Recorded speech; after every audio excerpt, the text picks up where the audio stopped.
Welcome and thank you for joining us today. I'm Alexandra Taussig. I am the Senior Vice President at Fidelity, and I'm hosting today's session with Kathy Murphy and Jean Chatzky. We've got a terrific program in store for you.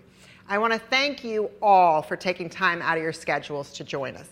Today's program is going to focus on women in investing. Also, I do want to note we do have some men who have joined us. They expressed interest and we said, sure, please join us.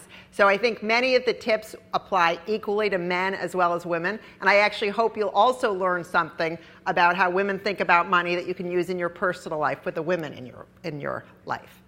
Here in Boston, we're joined by Fidelity's Women's Networking Group. So you'll hear a few live questions from them as well. I'm Alexandra Taussig again. I oversee participant programs. So what that means is I work with employers and participants to help you really take the next best step on your financial journey. And when we talk about finance, it is really personal. So we're all going to share some personal stories. So here is my family. So when I think about planning, it's all about my family. So we've got Billy, my husband, on the left. You'll hear more about him, I'm sure. I have 3 boys. Ben, who is leaving for college in 1 year, so I'm trying to prepare myself. Harry is my middle son, Teddy's my little one, and that's my dog, Spotty, which is like Spotty with 1 T. So we're going to cover 4 main topics. First off, we're going to talk about women gaining tremendous financial power. However, there are some unique obstacles that women face in financial planning. We'll cover those and how to overcome those obstacles. Jean's going to share with us her 5 habits of financially successful people, and then Kathy and Jean will talk about getting going at any life stage, whether you're in your 20s, 40s, or 60s. So with that, let me introduce our panel, all right? And I think we're in for a real treat. So Kathy Murphy is the president of Fidelity Personal Investing, overseeing financial wellness for millions of Americans. She's named one of the most powerful women in business. Huge sports fan across all sports. Okay, she'll probably use some sports analogy.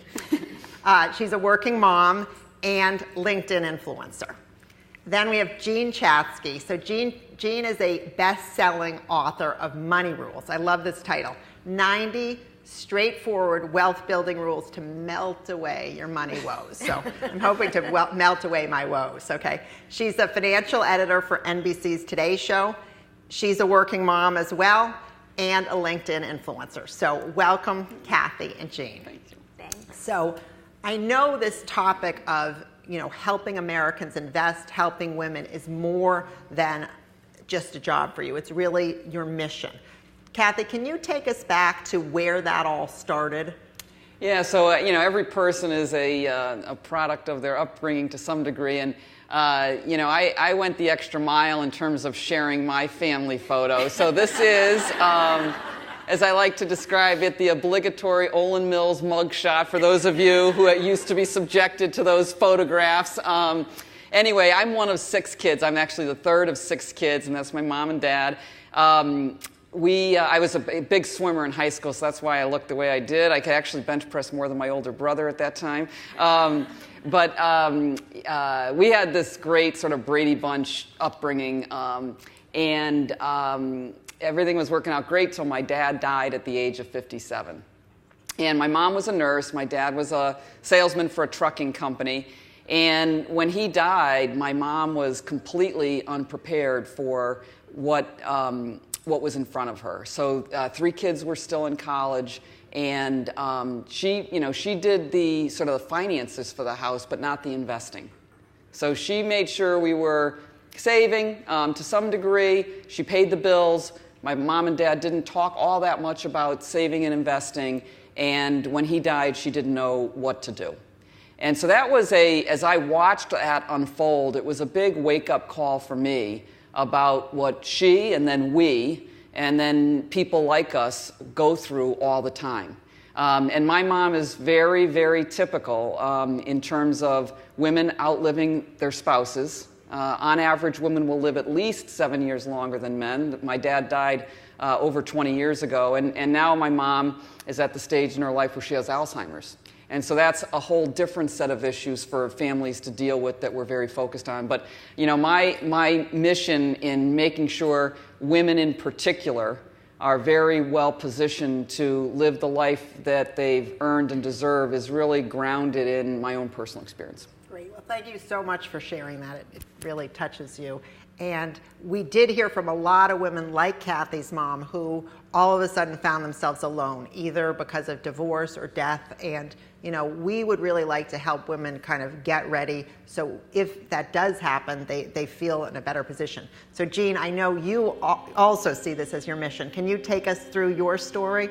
So my financial awakening, so to speak, it came, I think, a little bit later than yours, Kathy. I grew up, I had fantastic financial role models in my parents. This picture is actually my mother and the slightly older gentleman. I don't think he'll mind if I describe him that way. That's my stepfather. But my mother and my father were great Midwestern, grounded people who were frugal. My dad was a college professor. My mom taught second grade. Always lived within their means. They took turns handling the finances, all of them, the investing and everything, because it made both of them exceedingly cranky. And so my mother would do it for 6 months, and she would get sick of it and hand it off, and my dad would do it for 6 months, and they'd handle it back and forth. And despite all of that, when I went off to college, graduated from college, and got a job in New York City making $11,000, I did absolutely nothing right. I quickly racked up about half year's salary in credit card debt. I had a 401k in my first job at Working Woman magazine, and despite having one, didn't understand what it was or how to handle it. And when I left that job, I withdrew the money. I got a check in the mail. I bought some clothes. I was so happy, I can't even tell you. And around the same time, I started reporting on personal finance. I had gotten a job at Forbes magazine and then Smart Money. I was reporting on how to do the right things with your money. And I was fairly newly married. My marriage was a little bit shaky. And I decided that it was time for me to grow up and get a financial grip. And so I learned by just doing everything that I was telling people to do. And so I believe, because that marriage of mine ended, I was on my own for a number of years. I was foisted into that position where you do have to handle everything yourself. I believe that if I can do it, anybody can do it, because nobody teaches you, nobody really taught me the things that you need to know, and they're not that hard. It's just a matter of picking up some habits that you can follow again and again and again. It's like the shampoo ad or the shampoo instructions. You wash, you rinse, you repeat, and you keep going. And it works. And so I'm passionate because I think if I can do this, anybody in the world can do this. Great, thanks, Jean. And we're going to share those tips with you. Okay, so let's go to some really great news, which is that women are gaining tremendous financial power. All right, so if you look at college students right now, 60% of them are women. Women now out-earn husbands 50% of the time. And then lastly, 3/4 of women are taking steps to prepare for their financial future. Terrific news. So my question really is to Kathy. So with all of the financial power women are gaining, how are they doing in terms of saving and investing? So there's good news and other news. So the good news is that for those women who are saving and investing, they actually do very well. In fact, they do better than men. You can see on this slide that women are savers overall. After they go through Jean's experience and blow their money in their 20s, then they start saving in their 30s, and they do it better than men. And then the other surprising thing is, particularly for women who lack some confidence in this area, on average, they do better than men with investing. And why? Because women have a long-term view of investing. They have a plan, they consider their family goals, and they stick with that plan. Men are more focused on short-term performance, and so they get in and out of the market, they can't stick with the plan necessarily. Again, these are all averages, but on average, women will invest better than men over the long haul. The other news is that too few women are taking the time to control their financial future by investing. And so women will save, but they don't take the next very critical step of doing the investing to make that money work really hard for you. And that's what I think this conversation today is all about. Exactly. So I call this the confidence conundrum. So you can see from the data we showed. So women are actually good savers and investors, yet they don't feel like that. So Fidelity actually did a study, and we found 38% of women are not confident when choosing investments. Men, on the other hand, only 25% are not confident, even though women are better. So what is going on? I want to ask both Jean and Kathy to speak to why do women have this confidence conundrum when it comes to investing? Do you want me to start? You want me to start? I'll start. So, I'm going to tell a really quick story because we don't have a lot of time. But I had this personal story. About a year ago, a woman brought her daughter into work. Her name was Piper, and she was 6 years old. And Piper thought she could rule the world. She came in, her mother put her at a cubicle. She's like, I'm not sitting at that cubicle. What does it take to get a window office around here? And she just knew, she had this boundless energy and confidence.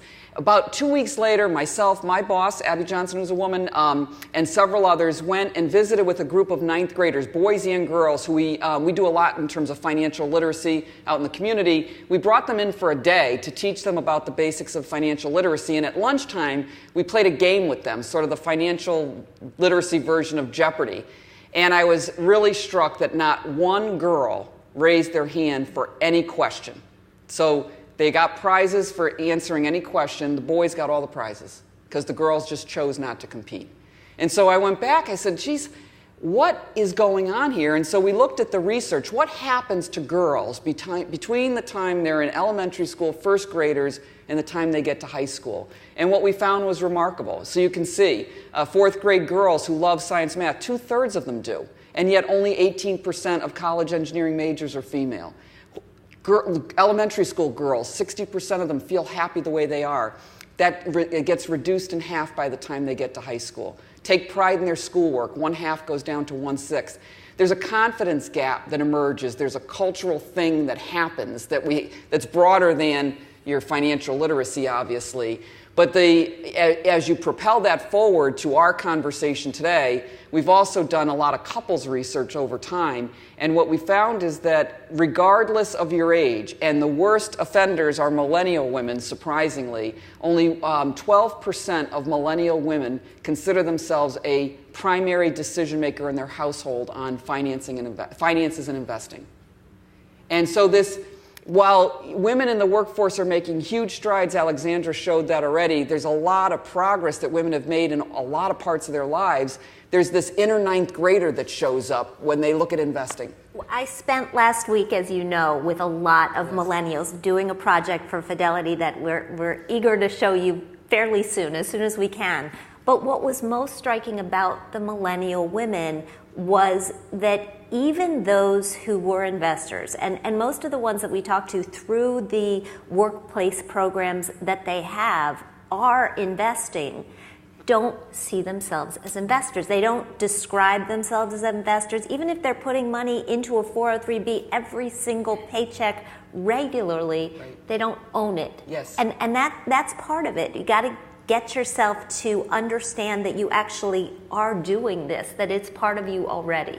Right, I agree. So I would say all of the women on the program today hopefully are participating in your 403B or 401k. That's why you're invited. So you are investors, okay? So just own it and know it. You are investing. And be proud of it. Exactly, Yeah. Exactly. So let's move on to our next topic, which is really how do we get after this? What are practical tips that we can use to get after this?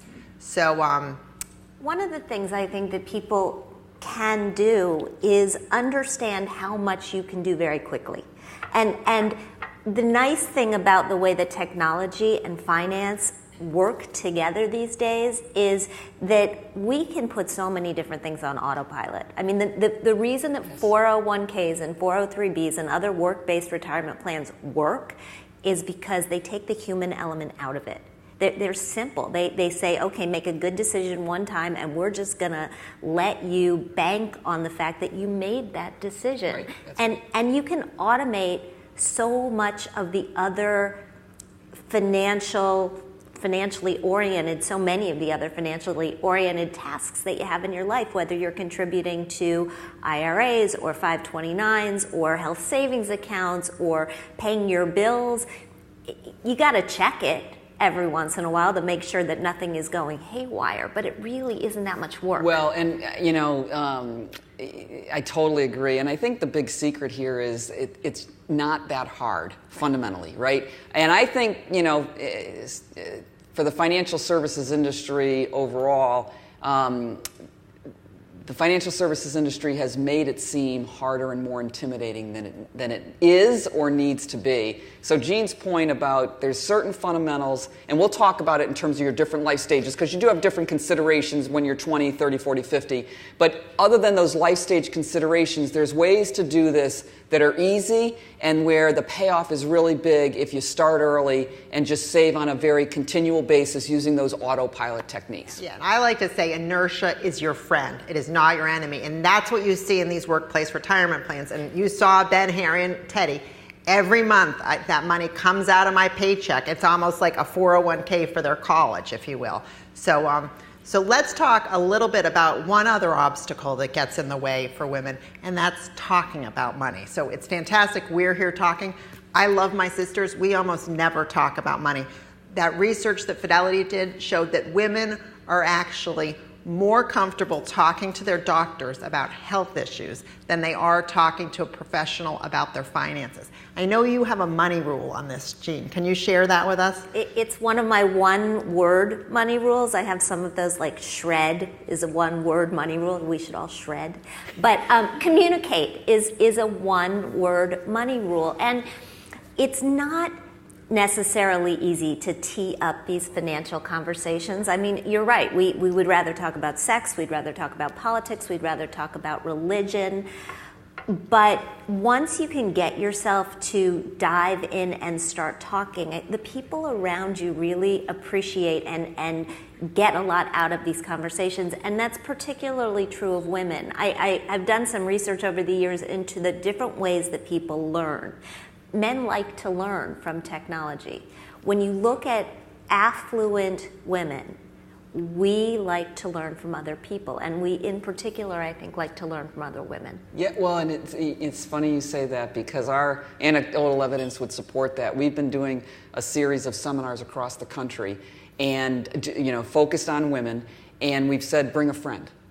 And first of all, the seminars are standing room only, and you can't get them to shut up, which is great. That's the whole point. They just, once they're together and they can share experiences and admit that they don't know or learn from you, the power of that, it's unbelievable. So we're having repeat sessions because they've been so productive. But I think if a woman can bring a friend or talk to others that are in a similar situation, they feel much more comfortable. Yeah, my best friend in the world is going through a messy divorce, and I was with her over the weekend. We took a walk on the beach, which was very nice, and we got our heads together. And I know people who were watching us are thinking we're talking about something really juicy. We were talking about the fact that thanks to this divorce, she's got to refinance her car loan. And how does she get the best rates on her car loan? And all these little financial details that you talk them through with your friends and you get the answers. Yep. Exactly. And my mother's 84 and she's worried about money. And I was just on vacation and just trying to make her feel more comfortable. It's something you can do for your family and friends. Just bring it up and talk about it. So what I want to do, so we've overcome the obstacles, hopefully, talking about money, the confidence conundrum, moving on to really what can you do to take control of your financial future. So the first question I'm going to ask to Jean comes from one of our participants, Chris at Fairview Health. Her question is, how do I build my financial wellness? How do I get started when I don't have a lot of money, I don't have a lot of time, and I really don't know that much about investing? So kind of a typical question from Chris. What would you say to her, Jean? I would say I have 5 things. I have 5 things, and I don't know about all of you, and I don't know this about Kathy yet, but I tend to have my best ideas either when I'm on a run or when I'm in the shower.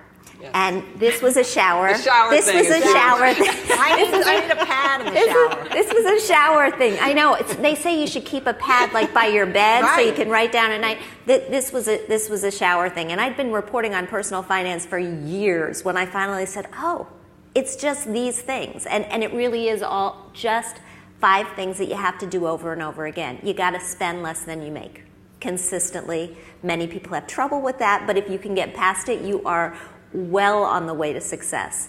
You've got to make saving a priority, particularly saving enough for emergencies, because if you don't have that emergency cushion and an emergency comes along, credit card debt city. Right? So that emergency cushion is really important. Once you've got those basic savings, then investing becomes your priority, whether you're investing for your house, whether you're investing for college, whether you're investing for retirement.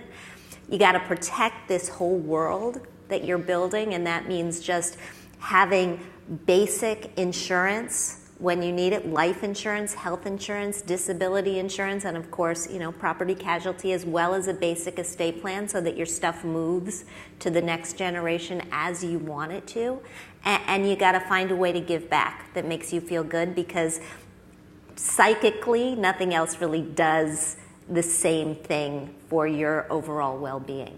And if you can do those things over and over and over again, you've got it licked. So, next up, we want to talk about what you do at any stage in your life to really get on track. And Kathy, I know you had told a fantastic story about speaking to older women and younger women, and during the course of a day, and you said to the older women, what advice would you give to the younger women? I think this will set up the conversation about advice at different life stages. So actually, Jean and I together were at an event at AARP in DC, I don't know, about a year and a half ago or so. And so it was mostly women in their 50s and some in their 60s talking about whether they're married, divorced, widowed, how to make sure that they're doing the right things as they plan for their retirement or move into retirement. And we had a great, robust conversation, but at the end of that dialogue, I shared with them that I was flying from DC to New York that afternoon to meet with 1,000 millennial women that night at a different event. And so I said to them, what is your advice to those millennial women, your daughters or granddaughters? And the women at the AARP event said with a lot of emotion, tell them to break the cycle.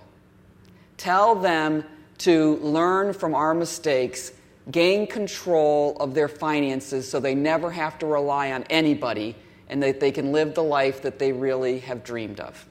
And so that one stuck with me, and it inspired me to ask some of our clients, our women clients, to write letters to their younger selves. And so I thought I'd share one today that I thought was just perfect.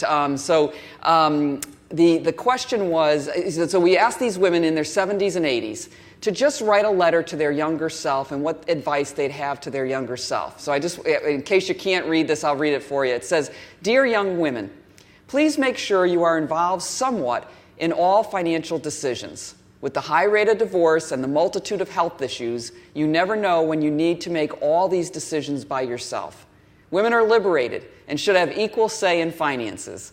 Make sure you save for a rainy day, but invest so you can enjoy the finest things in life while still saving." And so make a couple comments. Number one is this woman was clearly in her 70s because she wrote a beautiful cursive letter. And secondly, she has high aspirations for all of you. She wants you to make sure you have equal say, and so you can have she didn't say finer things, she said the finest things in life. So I think that's good advice for people at all ages. Yeah, and I love that, break the cycle. We want to help break the cycle. And whatever it takes to get you to participate, I think you can acknowledge to yourself that that's okay. We all get interested at different points along the road. I don't know about you, but I read the stories last week about the fact that SoulCycle is going public. Yes. Right? Yeah. My daughter, you saw her picture before, she's going to college this year. Her favorite thing in the world is to go to SoulCycle classes, and they're expensive, so she only gets to go occasionally. But I saw that and I said, would you like a share of stock? Should we buy a share of stock on the opening? Because I thought this is the kind of thing, this is an opportunity to at least get her into the game. She's already bargaining for clothes that she wants to buy. This is a different thing. And so I think we use that when we can. Yep. Yeah, any money lessons. I was at the gas station with Teddy, my 10-year-old, and he said $2.67 for gas. He didn't know that he thought that was for the total tank. I said, no. Like it's $2.67 a gallon, so it's $50 to fill the tank, and it takes me a quarter of a tank to get to work and back, so it's a big expense. So anytime you can share stories, from the time they are small all the way, I think it's helpful. So let's get down to brass tacks. Let's really give you some actionable advice that you can use if you're in your 20s, 30s, 40s, 50s, 60s. So we received a question from Stephanie at Shippensburg University asking about tips you have, Kathy and Jean, for a woman just starting out. She's juggling credit card debt, which we've talked about, student loans, and thinking about, how do I participate in my 403B or 401k? What would you say to her?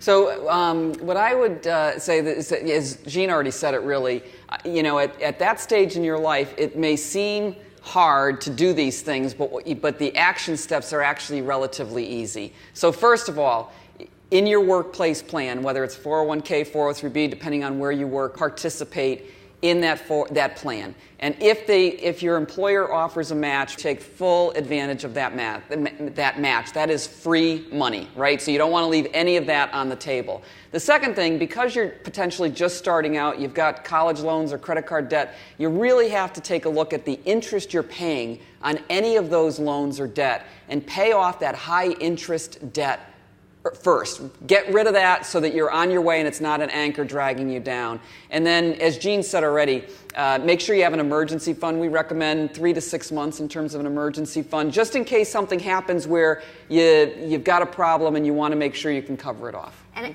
on that high interest rate debt, of course, credit cards are at the top of the heap.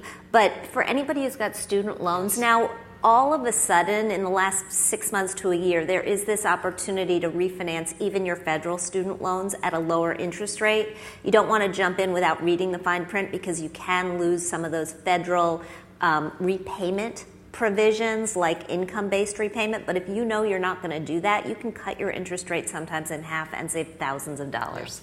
So, and one other thing that wanted to mention is I listen to about 20 hours of our customer calls every month while I'm driving to and from work to really stay grounded in what's on the minds of our customers.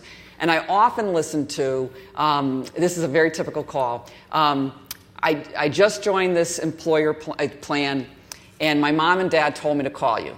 To call Fidelity to say, get started in that 401k, but I really don't know what to do. What should I do? And so, I just wanted to underscore, call us if you have any questions. We've got professionals that are trained to help people at every life stage. But the point is, that conversation is really easy. When you're just starting out, we've got your employer offers target date funds or other programs that allow you to, as we say, set it and forget it. Great. Yeah, so inertia is your friend, autopilot. Hopefully you're hearing some of those same themes. So let's now move on to women who are in their mid-careers. So they're juggling a lot of things. Kids, husband, house, maybe a divorce. We had a question from Holly from Mercy Clinics. She's in her 30s. So she said, how much should she be putting away on a monthly basis to hopefully afford a relatively comfortable retirement? So the general rule is, including any employer match, you ought to be putting away about 15% into your retirement plan or outside of your retirement plan. And so if you can save 15%, you are in really good shape. The other thing, Jean mentioned this already, it's really important to talk to your partner. At this point in your life, things get more complicated in your 30s and 40s. You start maybe having kids, you buy a house, maybe you get divorced, remarried. But there's a lot going on in your life, and you need to make sure you stay on track. This couple survey that we did said that very few couples actually ever talk about finances. and they get to their 50s and they find out they're in total disagreement about when to retire, where to live in retirement. They are not on the same page. And I think there's this perception that it should be easy to have these conversations. It's not easy to have these conversations. I mean, my husband and I will literally, the guy that you saw in the picture, that's my second husband. He's a wonderful, wonderful guy. But we will literally schedule these things. And it's not because he doesn't want to have them. It's because I don't want to have them.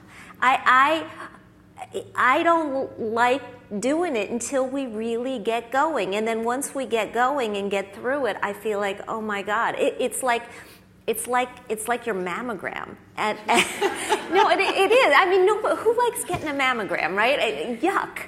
But after you do it, you feel like, oh, good for me, I had a mammogram. And you can feel like, good for me, I checked in. I know where we are. I know where we're going. I can feel better about this for the next month or so. And so I think that's a secret. Like, no one loves doing this. Okay, so I say it's like a root canal. And what we want to do is make it...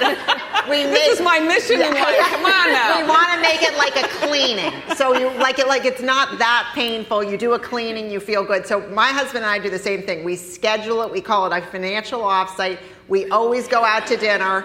We have wine. And, so you make it enjoyable. All right. So moving along. So, Kathy, what if you do have kids? We actually had a question from Catherine in administration at Gateway Health.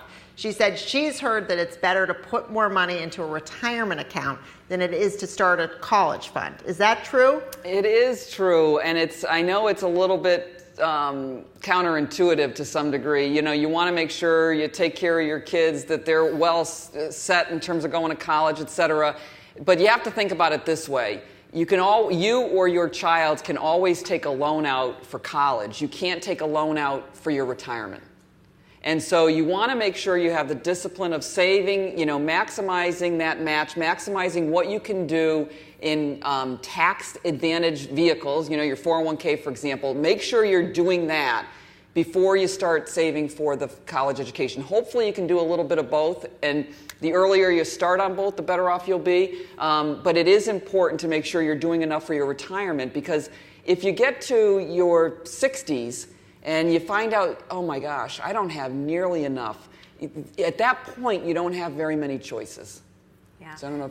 No, I mean, I think I have given that advice so many times, and I know it's hard. Particularly for moms, it seems to be really, really hard advice to listen Yes. to. So if you're going to ignore this advice, put money into a Roth IRA, because you can actually save now, and then down the road that money is accessible for education as well as for college. So put some money in a Roth and then decide later, and hopefully by that time you'll decide you want to use it for retirement.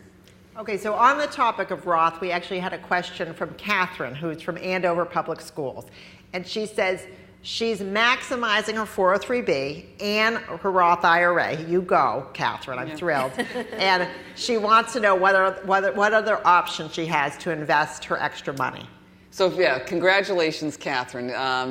You're doing all the right things. I think at this stage, I don't know what age Catherine is, but let's hypothetically say she's in her early 50s. Then you have a different set of issues to think about. Now, I'm in my early 50s, and my son's 12, so I still got a ways to go before he goes to college, hopefully. But at that stage, people are thinking, maybe sending their kids off to college. Now they're thinking, geez, how long do I need to work? When can I retire? I've got more money now because I may have, paid for college already, or I'm halfway through. And so at this point in your life, things get a little bit more personal and individual. Call Fidelity, go to somebody to talk about what the options are. You have to, at this stage, step away from just your workplace plan and say, how do all my finances work out? How do I put this together with my partner, if I have a partner? So holistic financial planning becomes really important at this stage. And the other thing that's important at this stage is taking a hard look at that asset allocation. So in real estate, it's location, location, location. That's also true in terms of your investing. If you're in your 50s, it may be that you're way over allocated to the stock market. and you're thinking back like in 2008, 2009, I don't want to put that much at risk and not have too much time to recover. Or you could be way too conservative just in fixed income and bonds, and you're not going to make enough of a return. So making sure that that asset allocation as you head towards retirement really is working appropriately for you is important too. Great, thanks so much. So let's really focus on women as they're preparing for retirement. So that also, mid-career is a complicated time. Nearing retirement, should you take Social Security, or not should, when should you take Social Security? When should you retire? We have a question from Julia, who's a professor at George Washington University. She's in her mid-50s. She asked, how do you catch up when you know you haven't put enough aside? That's a great question. It is. Do you want to take that, Jean? A couple of things that are important. As soon as you realize that you aren't where you want to be or aren't where you should be, that's when you need to take a step back and with your spouse, with a financial advisor if you have one or if you think you should get one, and decide how can you change your life so that you can supercharge your contributions. It's the sooner you realize it and the sooner you make some probably pretty significant changes, the better off your life in retirement is going to be. But you also mentioned Social Security, and I can't tell you how many people blow their opportunities and leave money on the table when it comes to Social Security. 3/4 of the people in this country tap it at age 62, which means they're leaving 6 figures, if not $200,000 or $300,000 on the table. It's an incredible amount of money, and it's yours if you make a strategy for dealing with it. It's not a decision that you just take lightly. It's something that you think about and actually make a plan for how to take. And you want to think about that well before you're 62, so you figure out which assets to tap. So very important. Well, and that brings up another point. So talked about Social Security and some education and tools we have in that regard.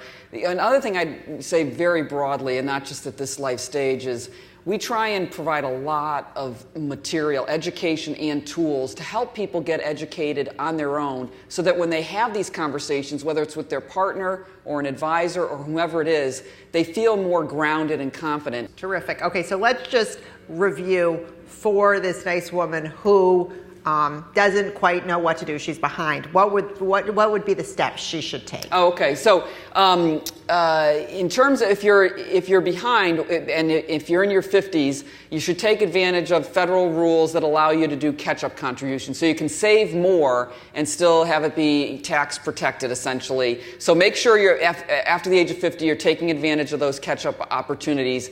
Do your retirement income plan. And as Jean said, make sure you know the rules on Social Security, use the tools, and have a plan for how to best make Social Security work for you. At the end of the day, as a taxpayer, make this government work for you, not just with Social Security, but in terms of all the tax advantages they're trying to give you. Terrific, terrific. Okay, so I want to take one more question from our studio audience, and I see a hand right there. I'd just like to say thanks so much. This has been great. I've learned so much. I'd love to be able to help other women in my life, like my sister, my nieces, and some of my friends own their financial life. What can you give us for suggestions on how to help other women? I would say just start talking to them, and if and when you get invited to a gathering like this, bring a friend along. But if you don't, it's okay to just gather your friends in a book club-like scenario and have a discussion. Pick up an article from the paper and start talking about it. And when you come up with a good resource, share that resource too. I'd say I'll rephrase a term I use at work all the time, and that's care enough to be candid. Care enough to sort of, I haven't used a sports analogy yet. I know. Okay, grab a mitt and get in the game, right? Get involved, get the people you care about, get them involved. Tell them if you think they're not doing it the right way, because it matters so much. People work really, really hard. All of us are working really hard. We're working hard in order to have the life of our dreams for our family and ourselves. Make sure you take the step of you putting that hard-earned money to work for you so you can live the life of your dreams, and so the important women in your life can too. Great. Thank you both so much. This has been fantastic. Just so many great stories, so many great tips. So I want to thank Kathy and Jean. Most of all, though, I want to thank all of you for participating in this. I hope you found it very, very helpful. And in terms of next steps, I hope you're all ready to take that next step with us. As Kathy said, we are here as part of your retirement plan with Fidelity. That number on the bottom of the screen, please call it. You can talk to us anytime. We can set an appointment. We would love to talk to you about your personal situation and how you take the next step. I want to thank you so much for participating. Thank you very much.